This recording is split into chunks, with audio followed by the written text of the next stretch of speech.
La première séance va permettre au chien de se défouler, de prendre un peu ses marques sur l'hôpital, de lire un peu son journal, voilà, de faire ses besoins et d'être opérationnel pour après. On peut le lâcher. Qu'est-ce qu'on fait des poils, Cécilia? On le met dans l'arbre. Vous y allez? Je tiens le chien. Et pourquoi on le met dans l'arbre? Pour les oiseaux. Je m'appelle Céline Courbet, je suis infirmière au centre hospitalier Esquirol, ce depuis 2004. Je me suis spécialisée en tant qu'intervenante en médiation animale.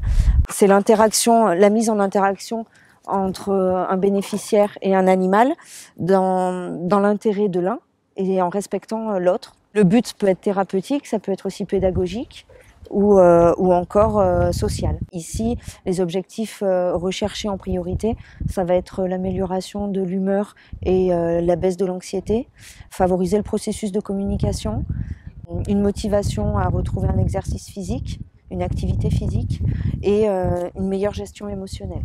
Avec les chiens, c'est jamais la même chose. C'est ça qui est bien. Lulu, stop. Lulu, viens, viens là.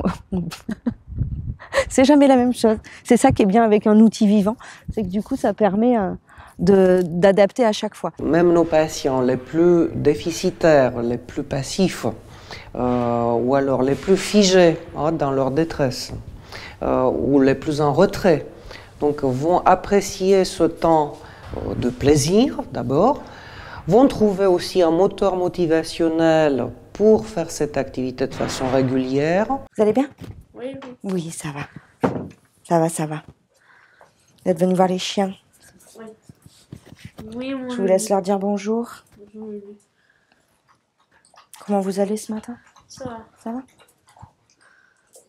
Vous voulez aller un petit peu dehors, il fait beau? On prend une et deux? Alors, pas les deux. On va prendre Lulu ce matin.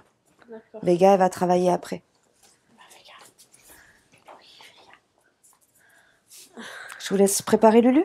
Le matin, généralement, ils ont le droit à une balade avant d'arriver sur le site. Les premières séances peuvent être consacrées à cette balade avec les premiers bénéficiaires, où du coup, là, le chien, on va le laisser un petit peu libre de ses mouvements. Il y a des patients qui peuvent parler de leurs inquiétudes ou alors même de leur vécu, parfois même de traumatisme, donc très longtemps gardé sous silence. C'est quand même un médiateur qui peut déverrouiller des portes vraiment qui semblaient fermées définitivement. À la base, c'est des chiens de famille, hein, ils ont une vie de famille normale. Donc là, vous avez Vega qui est une croisée border collie, on ne sait pas trop quoi, qui a 9 ans.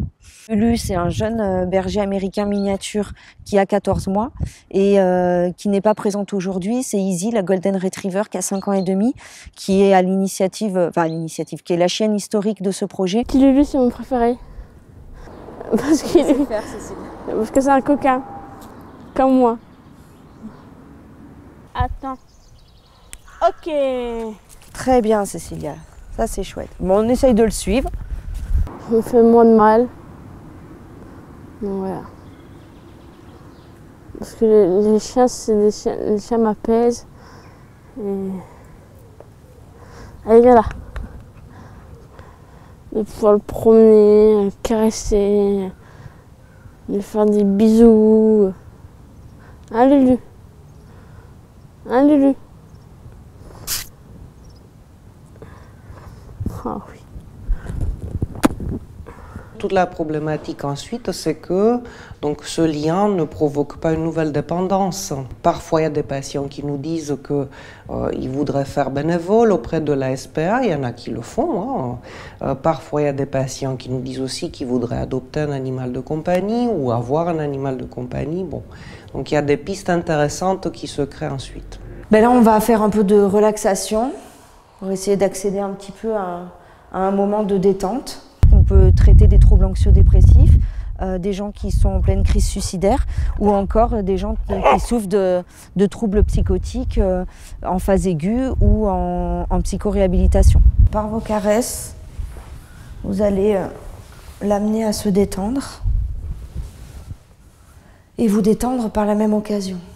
Ça me permet de m'apaiser quand je suis pas très bien. Ça me permet de pouvoir faire des balades avec eux, de leur donner des récompenses quand ils font une action assez bien.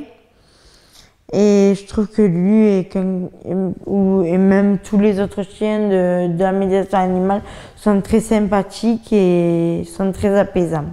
Je sais que quand on a fini les séances, ça peut me permettre de m'apaiser, de me poser, de ne pas faire de crise, d'être bien dans ma peau, tout ça. J'ai plusieurs bénéficiaires qui s'automutilent et du coup on peut travailler autour de ça aussi en disant que s'il y a mutilation, on va pas pouvoir vraiment profiter du contact avec le chien. Si on fait un peu plus attention à soi, on pourra bénéficier un peu plus des séances de médiation animale. Prendre soin de l'animal pour mieux prendre soin de soi par la suite.